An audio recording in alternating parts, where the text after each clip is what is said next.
We're back with the Warship, but today we're going to be adding the two super powerful and armored engines on this thing. I know a lot of you guys have been waiting for this, and we're actually going to get this thing driving today, meaning we have to fix the stability somehow. I don't know if we're going to be able to do that without the stabilizer, but we'll see. So since we're working on the engines today, let's go ahead and go to the rear side of the boat, and this is the engine room. As you can see, our fuel tanks are armoring the engine. Yes, I know in real life that would probably be an absolutely terrible idea, but it works in this game. First thing we need to do is go ahead and grab some cylinders, because as you can see, we already got the drivetrain or the crankshaft or whatever you call it basically all done. So we're just gonna make a big line. This is an inline 4 engine, technically inline 8 because we got 2 of them. And next thing we need for an engine is a clutch area down here. So let's go grab a 3x3 clutch. I think you need a 3x3 clutch because it's a larger engine. And then past that clutch is our transmission. But before we do the transmission, we're gonna be adding a pipe here that basically should help the engine run. And this pipe will be connected to a flywheel and a whole bunch of other things. Actually, that if we are doing that, we need to make the pipe go a couple different directions here. So we'll have it go up, down, and sideways. Okay, so past this rear part right here, we're gonna add some gearboxes. This is our transmission here. So we're not gonna do anything crazy. It's not gonna be like a manual or automatic. These are just gonna be constant numbers to just have constant torque for it. And then past this point here, you're probably wondering why we have another pipe angling sideways like this. We're gonna type in modular and grab a clutch, and this clutch is actually going to, oh my gosh, it's gonna be our flywheel. Okay, so we're gonna have a flywheel in this thing. And now, as you can see, I'm gonna start lining the flywheels up here. These will spin and power the motor, or at least that's our goal here. It actually looks kind of cool too. Okay, the next thing we need for an engine is an actual air. So we're gonna type in modular here, and we get a whole bunch of options. We're gonna grab the air manifold, and we're actually gonna put the air manifold towards the front here. And let's see, I only want one for each side because we're gonna really power this thing. Let's go ahead and grab a pump. Oh my gosh, I keep typing with stuff in front of it. Okay, pump here, and then we have an impeller pump, which we're gonna use this. And I'm actually gonna need it 1 block off the actual engine here so we can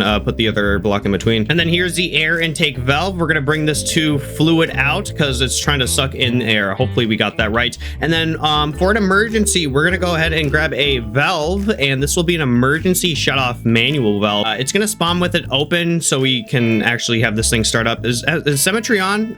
Yeah, it is. Okay, I was just blind there for a second. I got really scared. There we go. We got air done. And then what we're gonna do behind the air intake is connect the RPS to the engine. So if you were wondering why that other pipe went up back there, that was the exact reason. So we gotta go ahead and just line this up, have it curve right here, and it'll just shoot all the way back to the engine. And this pipe is also probably going to connect to some other things, including like our fuel pump and a whole bunch of, you know, other stuff. And there we go. We got it connected. That looks a little bit weird, but we'll try our best to fix it. Next thing an engine needs is, oh, we're not done with air yet. Oh my gosh, I forgot about the air intake on this side. So, you know, of course we need an actual area to suck in the air at. We normally want that on the highest point of the ship, and that's what we're going to do. So let's go ahead and kind of make the blueprint of how that's going to work. So we're going to have a line through here, completely cut through this area. Maybe go to the top right here, and it'll just try getting to the highest point. And we got the final block here, and there we go. And then we're gonna go ahead and grab a port. I think the new good ports are these now. So we're gonna have these just shoot out the back here. Looks a little interesting. Doesn't look too bad though. Now we can start on the fuel here. So an engine needs air. Next thing is fuel, and we got all of our fuel tanks in here. So this is gonna be quite easy. We're gonna grab our fuel valve here, and I think we're gonna have multiple of these. That doesn't sound like too bad of an idea. I'm thinking 2 on each engine. So we're going to go ahead and line 2 of those up, and I want these to be somewhat pumped, and we're going to grab an impeller pump just for that. We're going to grab a small one because we got 2 of them. We shouldn't need a whole bunch of stuff. So fluid in on that side. This should be RPS. Oh, this is just working perfect, y'all. I love builds like this. As you can see, I need to grab a T-piece pipe here to angle it to connect it to the impeller pump. Basically, this just spins the pump, and it sucks in air, or not air, whatever it's sucking in. So fuel and all that stuff. So we're going to line it up straight to that one and that one right there. I'm quite amazed on how compact we actually got that. Maybe we could even add like 4 of them for each cylinder, but we're definitely going to run some tests in this video and see which one actually best performs. We're going to do 2 for now though. Anyways, let's see what's next here. Right. Also, something we're going to do here is delete this block right here, make it go straight to the ceiling. This is a fuel valve, by the way, and we're going to connect them. So this is like a cross feed system, basically. This is so our engines, or one of them just stops working, because we need both of them on at all times. Anyways, we got air, we got fuel. Oh crap. Oh no, I forgot about the most important thing before we even started building. Yep, definitely forgot about that one. Okay, next up on our list is coolant. Yep, this engine does need cooling, and this thing will literally explode in shambles if we don't have any of that. So let's go ahead and add that real quick. For cooling, we're going to need a cooling manifold. So if we type in cooling here, we'll get this. We're going to be adding this to a lot of cylinders. We'll do it on the bottom one because I don't think the top one's necessary. We'll pump in seawater and pump it out almost immediately. A lot of pump pumps here. Oh, I hate using pumps though. They're so loud. Sure, it's fine. I'm definitely being over dramatic about it. So we got fluid A or coolant A right there. We're going to grab the pump so it can pump in right there. And then I think we're only going to have one pump operating each and every one of these, just because I don't want so many pumps where we actually start running out of electricity. That's definitely happened to us if you don't think it has. What boat do we have an example of that? I think the fishing boat, right? Yeah, that fishing boat was an issue. Anyways, as you can see, we got a whole bunch of pumping stuff going on, and then we're going to line both of these straight into the floor of the ship here. So that'll just go straight down to the foundation and into the ocean to suck in and out of water. And that also means we have to go through the floor right here, and there's a little extra compartment, as you can see. Oh, this is our ballast tank, I think. Right, we're gonna be going straight through that. That should be fine though, no issue. As you can see, we got all the stuff here, and let's just go directly below it. And as you can see, we got an issue. It's deleting straight, and it's deleting right in one of our hull areas. So we're gonna delete these blocks right here and just put them here instead, and this should totally work. Let's see, do we have all the pipes angled? What's this one? Oh yeah, no, we forgot. And here is the back of the ship here. We're gonna be adding some ports, and this is what's going to be bringing in and out water. Should we use ports for this or the fluid end thing? We're just gonna use ports because we have already started on it, and I think cooling should be done if we do overheat with this system, which I'm sure we will, honestly, which is just concerning. I'm still gonna be concerned, but so far it is looking amazing. The last thing for an engine that you actually need is exhaust, so this is very important to pump out the exhaust. We're gonna cheat a little bit here. So there is currently a glitch on the exhaust, so let's just type in modular, grab the exhaust thing. There's a way to make the exhaust, like you know, all the smoke that comes out of the back of the boat when you have the real system. We're gonna do a cheating system, and it's gonna make it invisible. So they should definitely help us stay stealth. We're gonna be adding a decent amount of those, so let's type in air, and this is all you need to do. You just put an air intake right in front of it, and the air intake sucks stuff in even though it's going nowhere. I don't know how that works, but it does, and I'm fine with it. Stormworks devs, if you're watching this, please do not get rid of this. A lot of people use this for bilge pumps on boats so they don't sink. We could do that too, but that kind of seems a little bit too cheaty. I want to, like, you know, actually have fun. Anyways, in theory, this engine really should start exactly how it is now. So we're going to go ahead and start on the microcontrollers. The first microcontroller we need is the modular engine microcontroller right here, the ZE one. Oh, right. Where's our microcontroller room going to be? And someone did say in the comments to make the room where it's at really easy to repair. So that's probably a good idea. And with that being said, we got to look for the safest room in the boat, which probably isn't up here. It's going to be a room below deck here.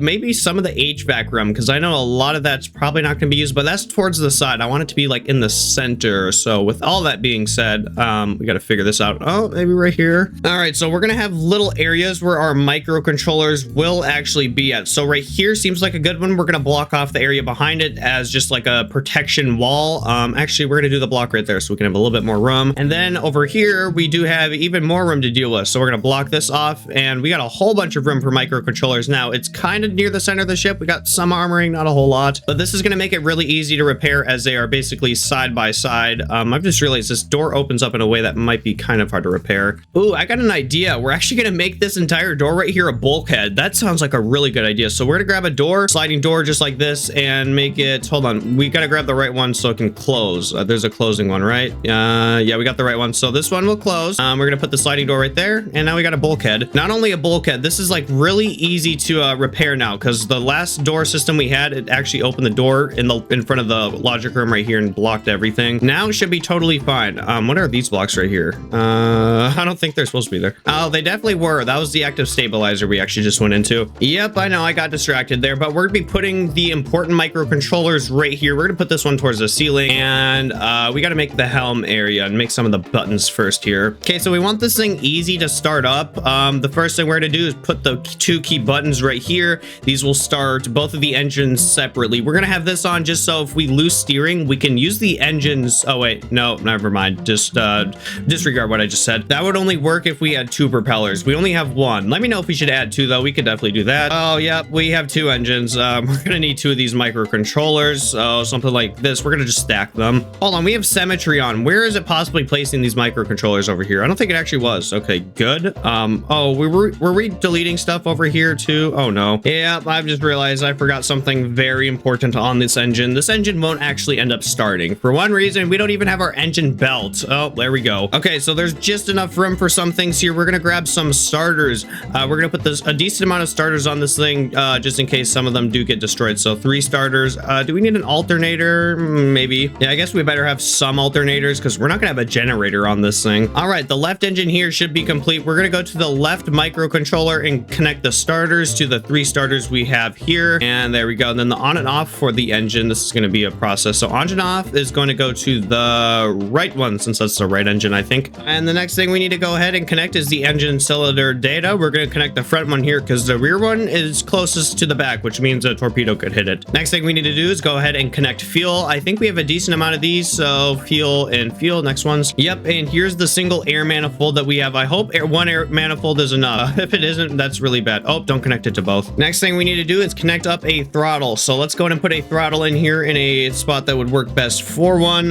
Where would that be? So we're sitting right here. I'm gonna say our throttle should be maybe like right here. This is probably like a really dumb spot, but hopefully it'll work. Next thing we need to do is customize these things, and we're gonna make it idle on 3, and then the max RPS is gonna go to 20. That is a pretty high RPS here, but that's only for like an emergency overdrive. Then we're gonna do air to fuel ratio. Next thing we do need is a clutch, so we're gonna go ahead and grab our lovely clutch microcontroller. ZE. No, we're gonna use this one right here. This one's in a different language, but it works best. So yeah. Wait, I'm sorry. This is definitely not in a different language. I don't know what I'm talking about, but we're gonna have 2 of these. I feel like one of each of these would probably be enough. I honestly don't even know why we're doing 2 of them. I think that's just because of habit. I've been doing it forever. We haven't. Oh wait, what's this I'm connecting this to? Okay, everything should be connected here and operating. Let's go back here in the engine and actually connect the important stuff up. So let's go ahead and connect the pipe here to the actual propeller, which is very important. Pipe right here. Once again, please let me know down in the comments if we should add 2 propellers. And as you can see, our drivetrain is done. We're going to go ahead and start on this transmission, which will be really easy. Let's see. I think this is actually the wrong direction. Yeah, right. Wait, hold on. What are we trying to do here? Okay, as of now, we're going to keep what we had, and then we're going to do gear ratio like 9:5 and 9:5 on both because I don't really know what to do. This will actually make the boat run faster, I think. Yeah, that's exactly what I should do. All right, just a pre-check here. We need to connect this clutch to the same clutch this thing's connected to. And then to actually monitor the engine, we're going to be making a couple dials over here. So we're going to have this side be left engine, this one be the right. Oh, don't do it on symmetry, please. And up here we are making the dials. So starboard. Oh wait, hold on. I just realized we did something here. And now what we're doing is actually adding a pressure sensor on some of the things here. So we wanted one for our air intake here. So we're going to go ahead and just swap this, make it external thing T-piece right here. And then next thing we need is a pressure sensor. And this will just basically let us know if the engine's working. We can't put it there. Oh gosh. But yeah, we'll use this to basically monitor if our engine's working, if it's been hit by something, or if it's like even damaged or on fire. We'll be able to sense literally everything. And then we're checking our fuel one here also. So this is the starboard fuel, and we're going to connect this to the top bottom left one right there. But as I said, we're really going minimal on the amount of instruments in the ship. I don't want it to be laggy. I want this to be multiplayer friendly, which a lot of ships actually aren't. So that's of course our goal with this one. Here we go. We're doing the last one there. It's already beginning to be a lot. As you can see, there's a lot of logic nodes starting to come here. There's going to be a lot more once we start on these turrets and stuff. We're going to try our best though to make it not laggy. As of now, it's really not laggy at all. As you can see, I'm having full frames and everything. Why are we sinking towards the engine room? Okay, it's floating. We just have way too much weight in the ship here. I think our hull actually might just be too thin. That might also be an issue. Or not thin, it's not deep enough. As you can see, there's just not enough air actually in the hull to float it. What we're going to be doing to try fixing that is adding some of these robotic pivots. Let's really hope this doesn't lag the ship, but of course, let's try it. Okay, I just added a whole bunch of them. Let's really hope this thing floats higher now. And oh, wow. Yep, they definitely fixed the boat, y'all. Still capsizing, but that's fine. We don't have an active stabilizer. This thing's really top heavy, but we can also add more weight down here now that we got the thing fixed. But I think it's about time we spawn this in and actually end up checking our engine here, seeing if it can actually run. Don't go on the workbench, please. Let's turn our volume here on full so we can actually hear this thing start. It's probably gonna be a little bit loud. Oh yeah, right. Infinite electric on. Start, please hurry up. We're gonna flip. Full throttle. And it does drive, right? Yep, it does drive, just capsizes. So we're gonna fix the capsizing real quick. I mean, at least we're gonna try to fix it because this is definitely a large issue. I don't know if we have enough skill set to fix it as of now, but we're gonna just line the bottom with even more weight blocks on the farther ends now. I accidentally put one of these in our active stabilizer room. I don't think we'll be needing that. Let's put it just right there. Sure, that'll work. All right, this should help us slightly, or really should help it. I don't know why it would still capsize, but I'm gonna be kind of mad if it does. And looking good so far. It's leaning to the left though.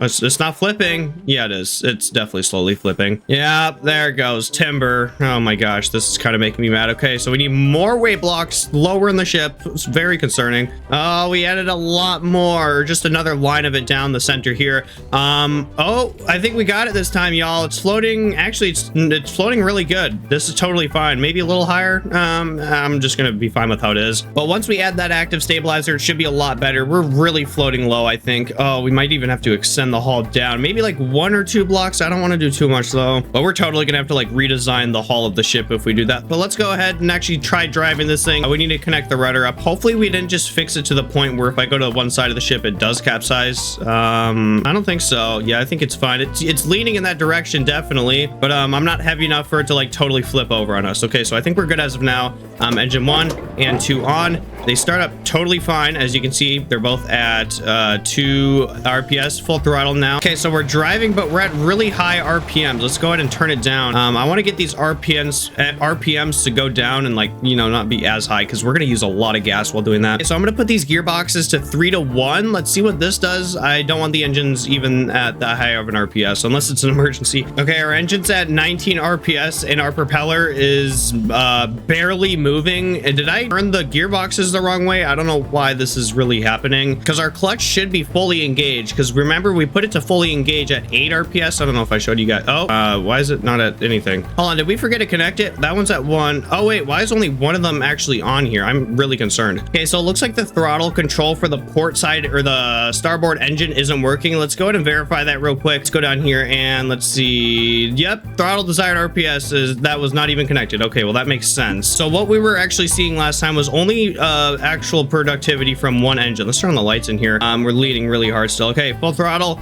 on both. And all right, we're at 25. Why is this one at 0 now? Oh yeah, right, forgot to start it. Okay, both engines are currently on full. We're not even moving. I don't know why. And the clutch is fully on for both engines, or it has to be at least. Yeah, as you can see, it's fully on. I don't know what to really say here. Okay, we're gonna flip the gearboxes the other way and see if that works, because I don't know what's going on. All right, gearboxes have been flipped. I'm expecting this thing to go about at NASCAR speeds here. Full throttle on that one and that one. There we go, we're started. Oh, maybe that does not sound good. What's going on? It's like really having issues here. Yeah, I have infinite fuel on right now. It does look like we geared the engines too much. As you can see though, we're hitting way higher speeds and we're definitely leaning. Let's go ahead and fix this. Yeah, we had way too much gearing going on back here. We definitely should have switched this. And also what we're gonna do right now is connect the rudder so we can actually turn. Oh, I let go of it. Oh my gosh, I hate when that happens. All right, engines, come on, please start. And here we go, a little bit of gas. Okay, they started. That's good. Oh, is it because infinite fuel's on? That could possibly be why. All right, full throttle. This is full throttle. Here we go. Full emergency mode. And this thing's fast. Definitely fast for a boat like this. I'm totally fine with the speeds we're seeing right now. We have a little bit of a lean, but that's fine. I can guarantee once we start turning here, this thing will lean even harder. So I'm going to turn fully here to the right. And oh yeah, that's bad. That's really bad. So we got to add control fins here. That the lean does help us turn better though. If you guys didn't know, that is actually how it works. It's actually kind of cool though. This thing can steer really on a dot, but can it flip over? I don't know if it can. All right, I'm going to turn fully here to the port side. This thing is so cool when it turns like this. Holy dude, I don't want it to be like this aggressive, but I still want it to lean pretty hard because it's just like, it's more fun like that. You can really feel the role play going on. But yeah, we got 2 super powerful engines powering this thing. As you can see, we are at 13 RPS, which is really good. That's a low RPS. I bet we could get it lowered. All air pressures and stuff are looking good. I want to merge these together so I don't have to like look across the entire dashboard. We're probably going to do that here in the systems video upcoming. Maybe even after the next video, because the next video I think is going to be the turret video. But if you guys have anything else planned for what we should actually add to this thing, be sure to go ahead and drop it down in the comments real quick. But we totally got the engines working today. If you haven't already, be sure to go ahead and subscribe, click that bell, and like the video if you enjoyed it so far. Doing that also notifies you when I post another video on building. And lastly, be sure to go ahead and join the Discord. Link is in the description. But thank you guys all for watching until the end, and goodbye.